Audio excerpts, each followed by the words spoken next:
Today I want to talk about a specific thing, and I think this is all we all somewhere along our journey we get to do with this specific topic. And I want to begin by asking you a question. Have you ever experienced a disappointment? I think most of us can raise our hand. Have you ever experienced rejection? I think most of us can raise our hand. Have we ever experienced discouragement? And I think we all can raise our hand. And you know, all those things that I have said, that question that I ask you. When we experience a dead thing, then I can with certainty say this evening that you have somewhere along the line have experienced a broken heart. Because if you go to rejection, if you go to this discouragement, so many times we end up with a broken heart. And when we have a broken heart, this all happens because we don't have hope anymore. The hope that you once had is gone. When you have a broken heart, it means that affection that you had, the love that you had, was rejected somewhere along the line. It says that the trust, you have been trusting, but you have been betrayed along the line. In some way, your dreams that you had is died. And because of all those things, you sit now with a broken heart. The things that, the daily challenges that we go through, when people tells you something bad, or people are rude to you, or people are betraying you, that is all the causes of a broken heart. And I have a question again, and it says, can God be heartbroken? Is there anybody that maybe wants to ask? Can God be heartbroken? Do you think God can be heartbroken? And we don't have a right and wrong answer. That is why we're here, so that we can help. That is why we have the pastor here on the right hand side. If we don't know, we run to the pastor and say, Pastor, but please help me, I don't know. Anybody? You don't have to be shy. Can God be heartbroken? Yes. Yes. And I think we can all agree. But I want to say that God's heart is grieved by our unfaithfulness. Can somebody read for me Ezekiel 6 verse 9? Ezekiel 6 verse 9. If you are there, you can say Amen or Amen. First, Amen is in English, the second one is in Afrikaans. Ezekiel 6 verse 9. Are you there? You said, so it means you are there. Will you read for us if you are there? But if you are shy, but she's going. Ezekiel 6 verse 9. Ezekiel 6 verse 9. Why they were living in exile, they will remember me and know that I have punished them and disgraced them, because their faithless hearts deserted me and preferred idols to me. And they will be disgusted with themselves because the evil and the greedy things they have done.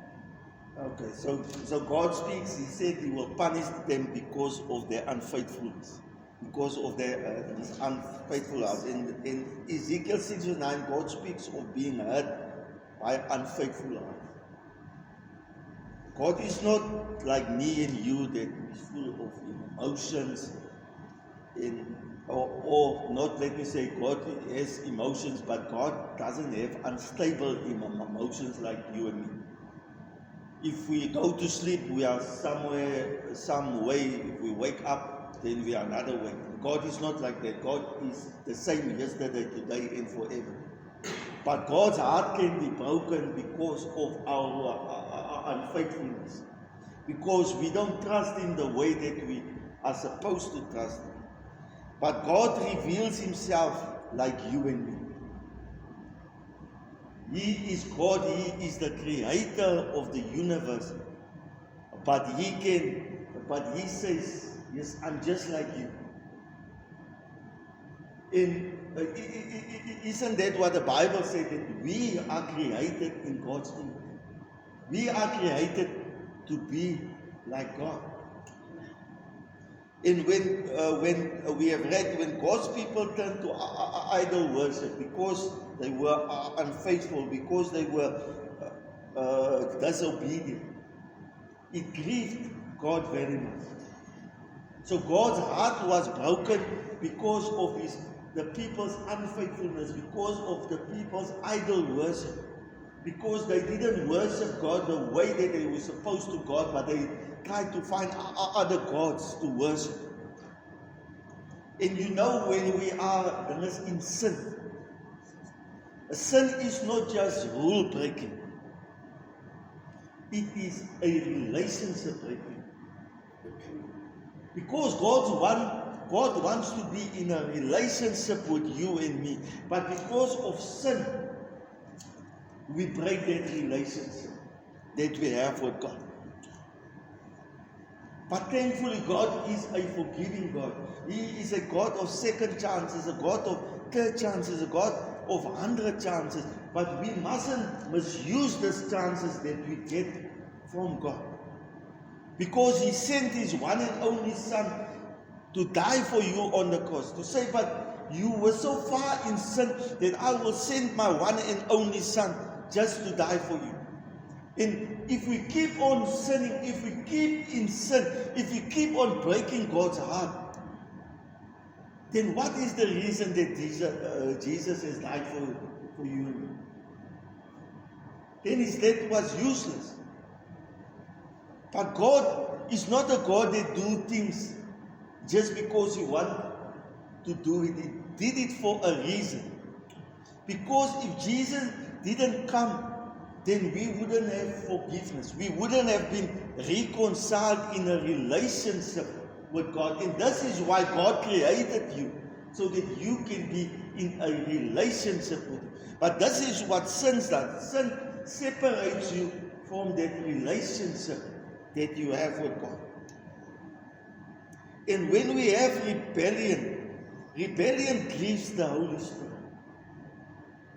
Can somebody read for us Isaiah 63 verses 9 to 10, please? Isaiah 63, 9 to 10.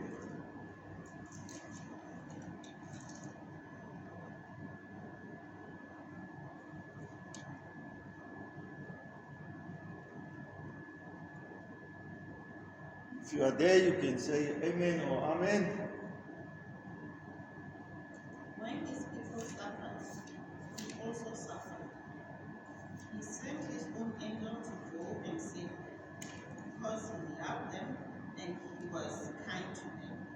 He rescued them, He lifted them up and carried them, through all the years long ago. Yes, it says when we suffer, God also suffers. When we go through something, God feels what we are going through. And it grieves God's heart to see us going through things. But because of the rebellion that they had, they also grieved the Holy Spirit. They also grieved God. Because of our rebellion, because of our disobedience, that is also something that grieves God. God's heart is broken when His love is rejected. His love that He gave to His one and only Son. When we reject Jesus, we reject the love of God. When God's heart is broken, when we ignore His mercy. Because the Bible says His mercies are new every day. It is there every day. We sin every day. But God bestows His mercy upon you every day. But we ignore it. We choose not to take His mercy.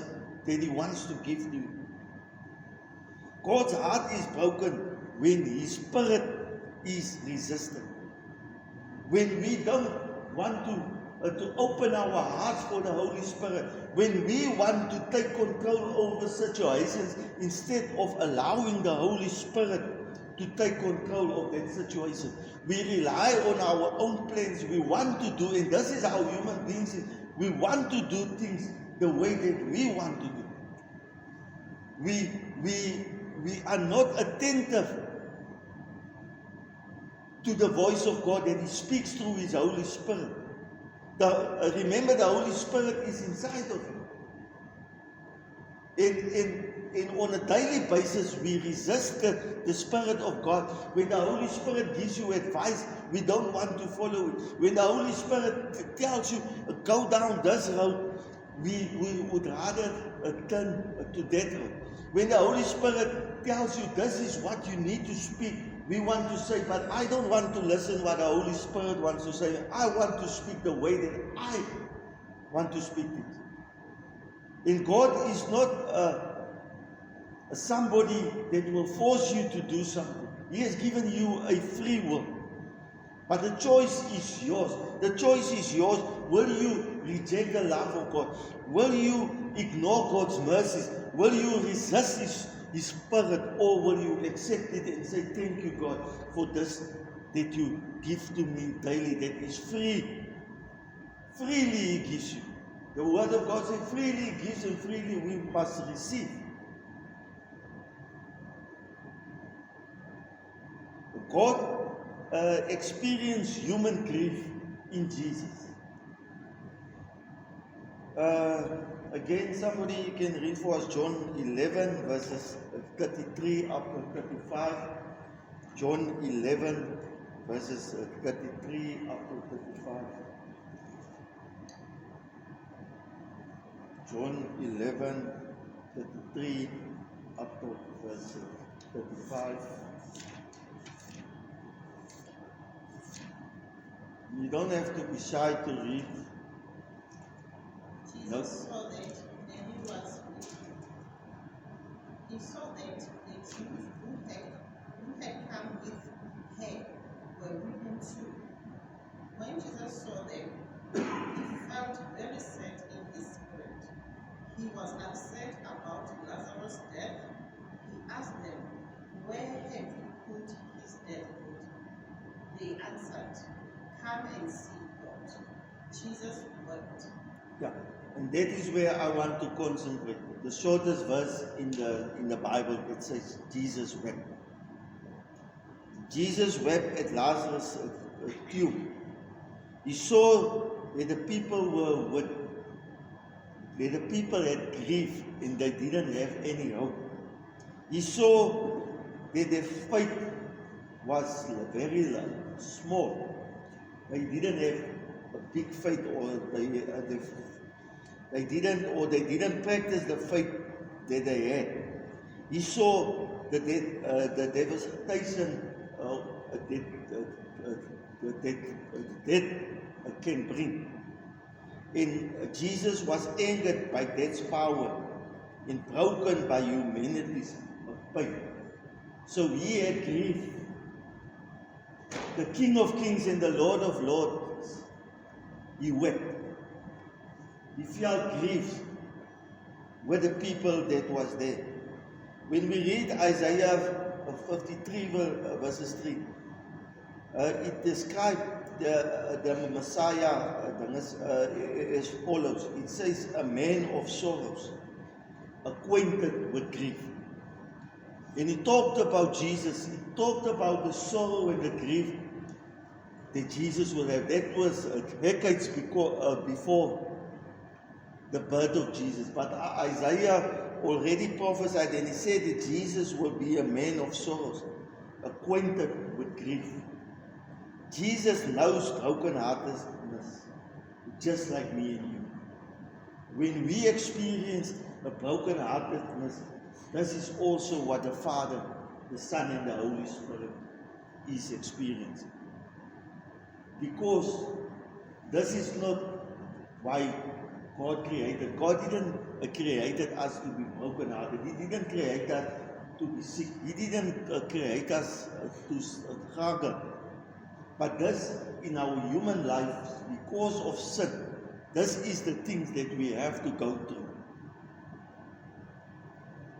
Again, a question. The first question was, can God's heart be broken? And we said yes. My second question is, can God use my broken heart?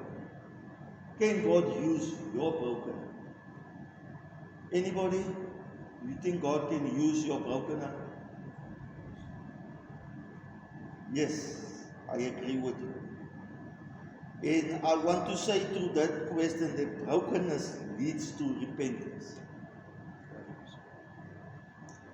Can somebody just read again for me Joel 2, verses 12 to 13. Joel 2, 12 to 13.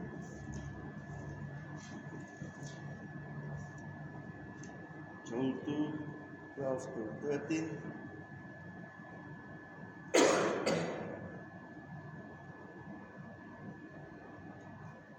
Anybody? Are you there yet?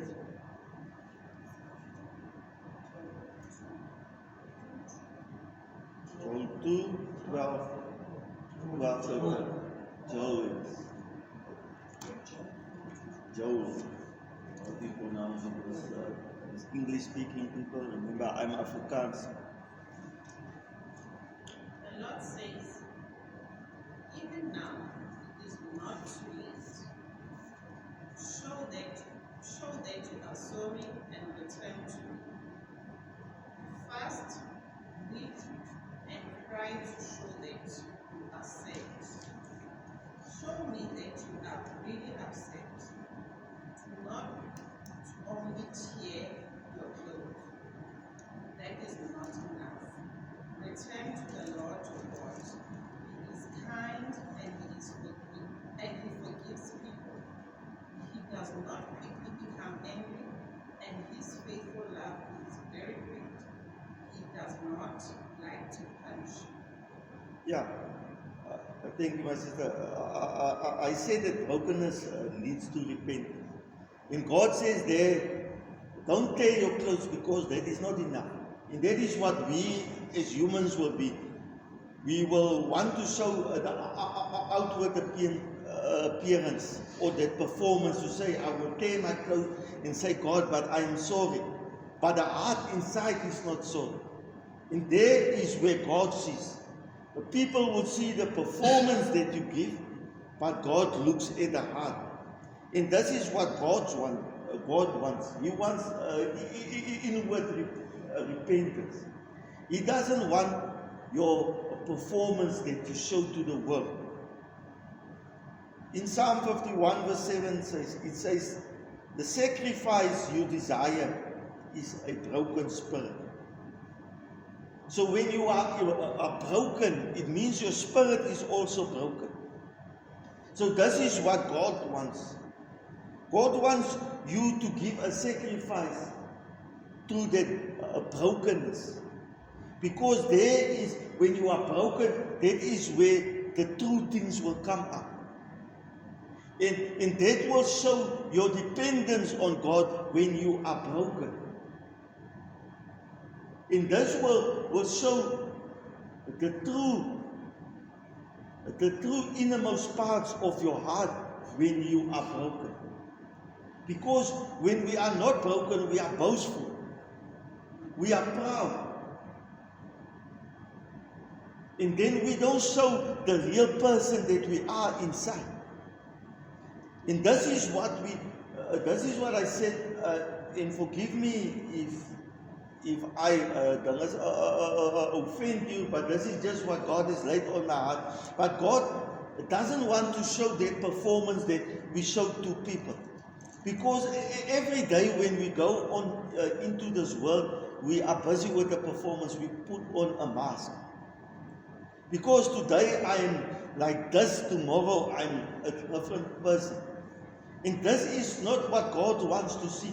God wants to see the real you. And the real you will just come forward through your brokenness. In the times when you are broken, in the times when you don't know where to go or what to do, in those times when you decide, God, I want to lay myself down so that I can surrender myself to you. That is where the true reflection of you will show. Sorry, let me just go in here. I went out of my notes here.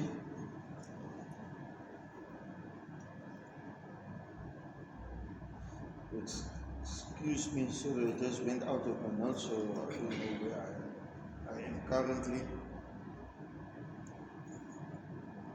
Sorry, forgive me for that. Godly sorrows produces a change. When we are broken and when we surrender to God, when we have deep sorrow inside of yourself, you remember, but I said that brokenness leads to repentance. This is where we will go to God and say, please God, forgive me for being prideful, for doing my own things.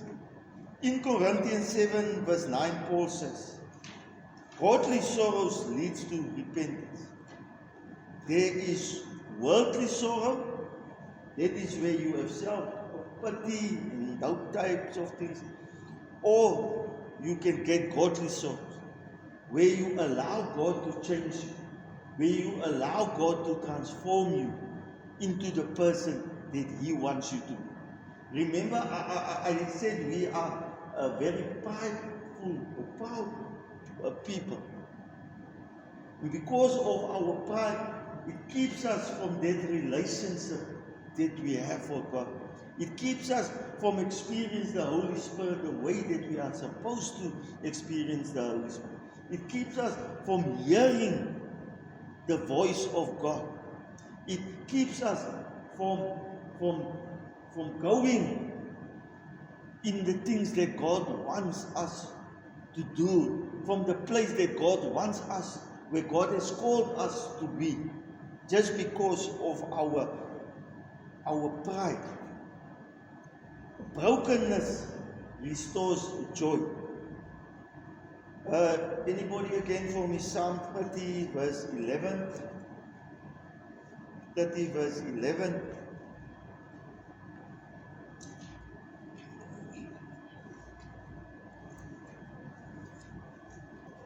And remember, before we read this, I said that brokenness restores joy. Psalm 30 verse 11. You have changed my sadness into a joyful dance. You have taken away my sorrow and surrounded me with joy.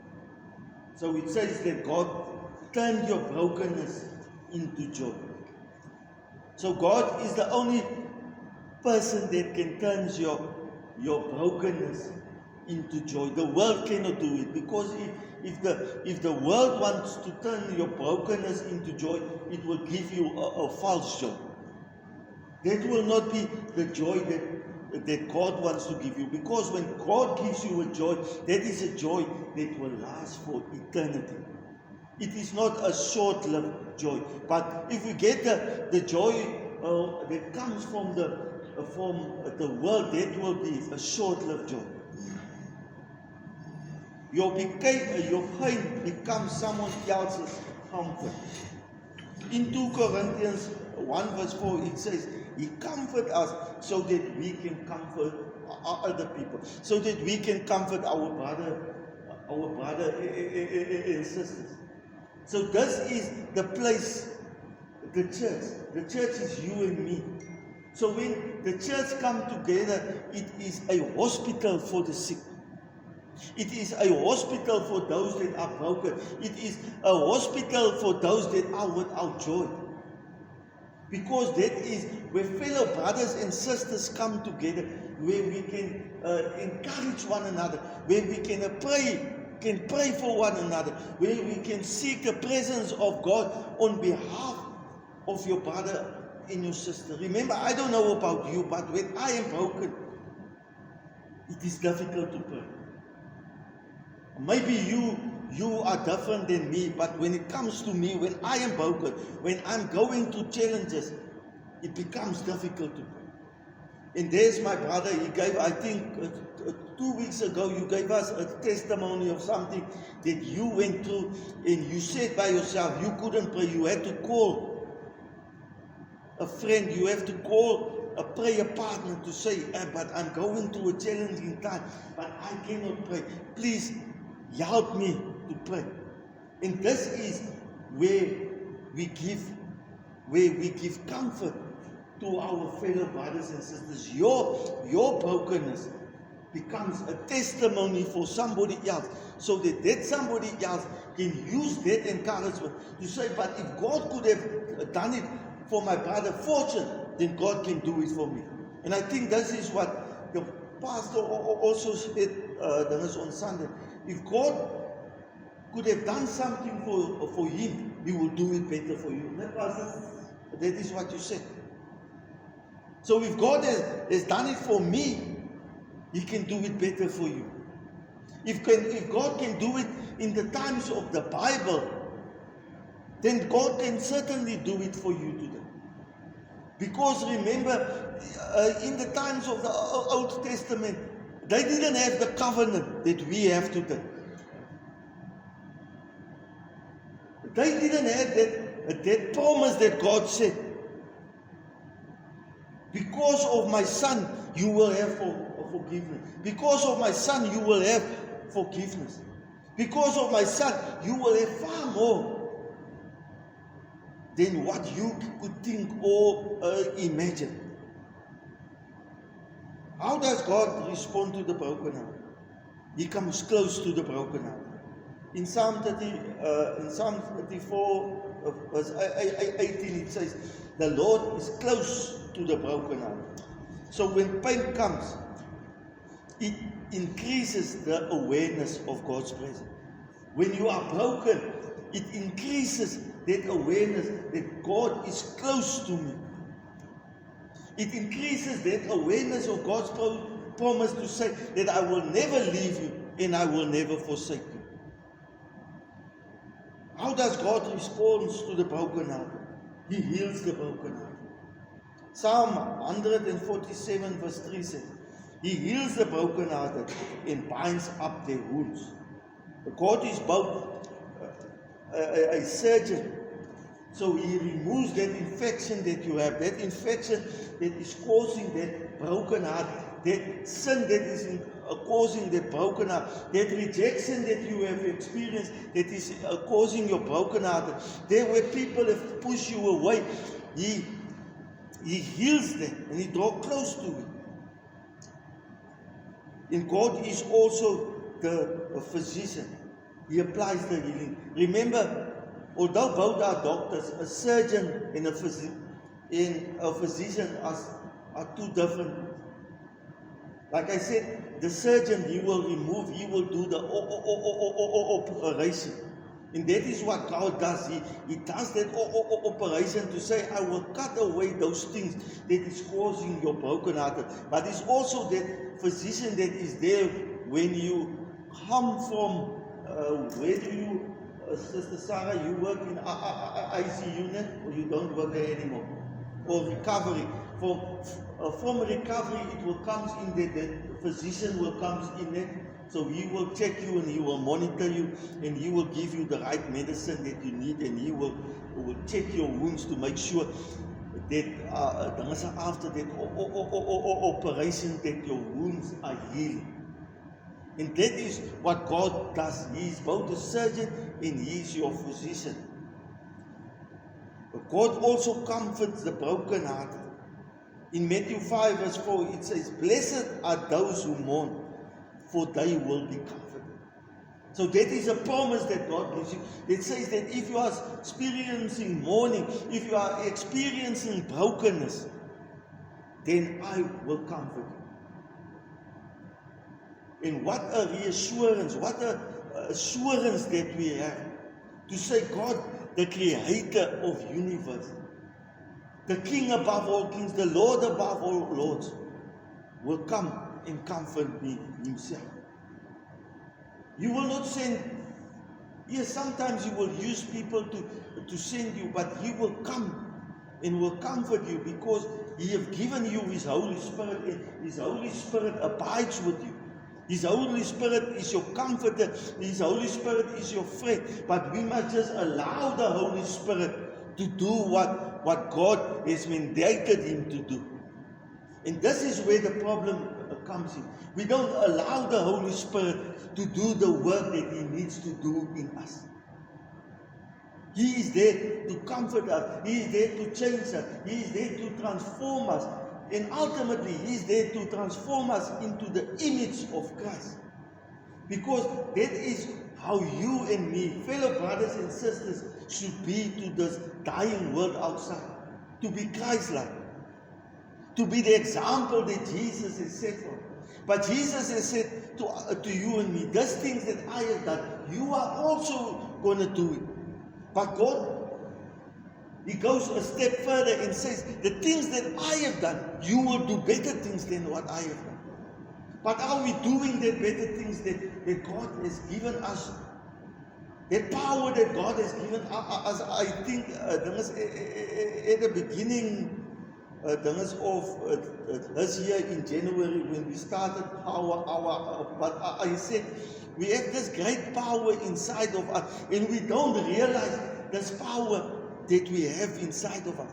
And what are we doing with this great power that God has given to you and me? And I said to you that God will never force Himself on you. And so many times we grieve God because we reject the Holy Spirit that is inside of us. That same power in the Word of God says that it is the power of the Holy Spirit that raised Christ Jesus from the dead. And that same power that raised Christ Jesus from the dead is the power that is alive inside of you and me. That power is alive inside of each and every person. But if you don't know that, if you don't have a relationship with God, then that power is not activated. And if you are sitting here this evening and you didn't yet activate this power of the Holy Spirit inside of you, then you are losing out. Because the Holy Spirit is not there just to help you and to lead you and direct you, but He is also there to comfort you and to draw you closer and nearer to God. God will also heal your brokenness by encouraging you through people. He will send people to encourage you. And that is why I said we are fellow brothers and sisters here that are here to encourage one another. The situation that you went through, you are there. You can use your situation as a testimony to help your fellow brothers and sisters. In 2 Corinthians 7 verse 6 it says, God encouraged Paul through Titus. God sent Titus to encourage Paul, to go to Paul with a word, to go to Paul with just embrace, to just go to Paul to pray with him and for him. And this is what God does. He sends healing through human form. Through a visit, a message, a WhatsApp, a call, doesn't matter what it is. When last, and you don't have to answer me, it's something between you and God. When last did you encourage your fellow brother and sister? When last did you send a message to somebody that you've seen a long time in church, to say, my brother, my sister, where are you? Can I come and visit you? Can I just come and encourage you? And how can we help the brokenhearted? And I ask myself now, we must learn more than we speak. In Job 16 verse 2, Job says, what miserable comforters you are. Sometimes we speak more than we are listening. Sometimes we must just go to somebody and just listen.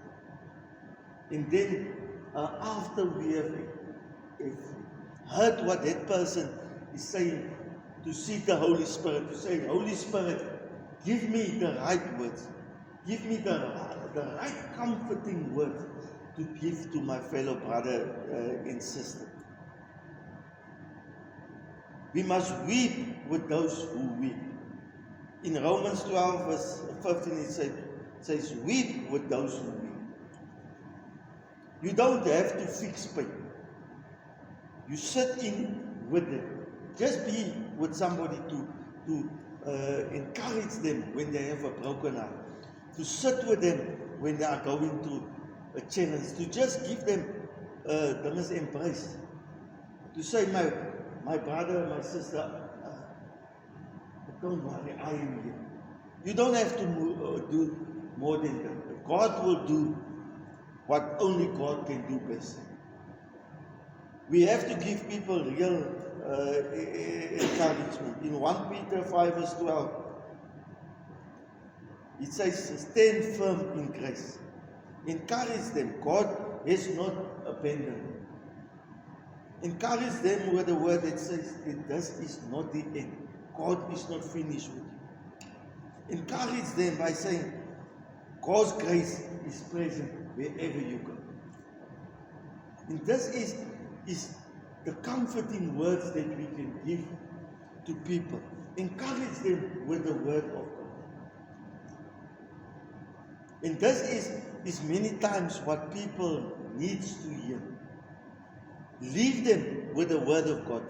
Plant their seed, and God will make that seed grow. It's not your job to make the seed grow. It is just your job to plant the seed.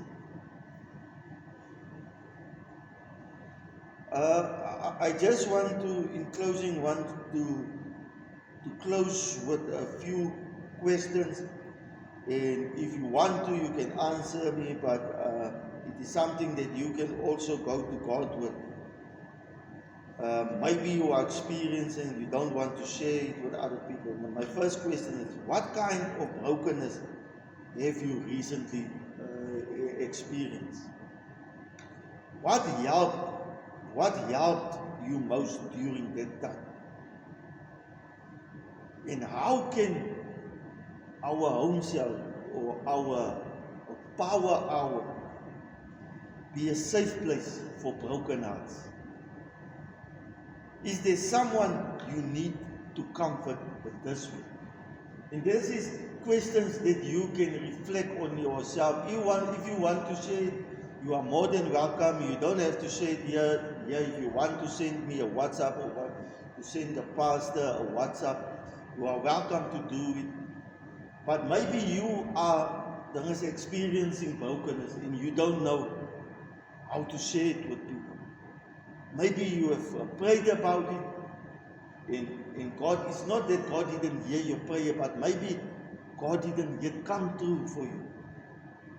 And maybe God is still working, and maybe God didn't give you the answer that you expected. But it's not about your timing, it's all about God's timing, and God will come through for you at the right time. And thus I can guarantee you this evening.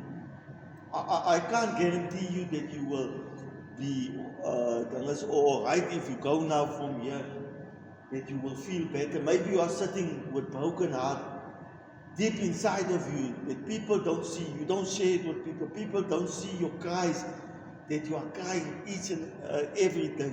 People don't hear that quiet prayers when you are alone by yourself to say, God, I can't anymore. And maybe you are the less experience, you are feeling that you can't go on anymore. Maybe it is for you this message that we preach this evening, to say that it's not finished. God is still working.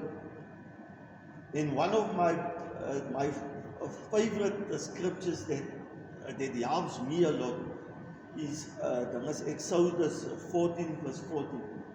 It says, keep calm. God is fighting on your behalf. So this evening, whatever you are experiencing, this evening in your situation, I just want to declare that God is near. This evening, I just want to declare in your situation that God is able to heal that situation. And this evening, in your situation, in your brokenheartedness that you are going through, I want to say that God can restore your joy. But allow God to be God. Don't take God's responsibilities and God's work from His hand. Don't try to play God in your situation. It all goes about surrender. Surrender your situation. I don't know what you are going through. In where I am hurting, I am going to challenges myself. And many times I don't discuss it with people. I don't discuss it with my family. I will just send my son to send him something to say, my son, pray for me. And I don't discuss it with him. But maybe we must find somebody in church that we can go to. Because this is the people that God has sent.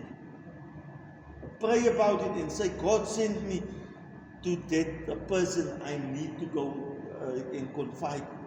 Send me to the person I need to go and pray to be my prayer partner. Don't keep it all to yourself.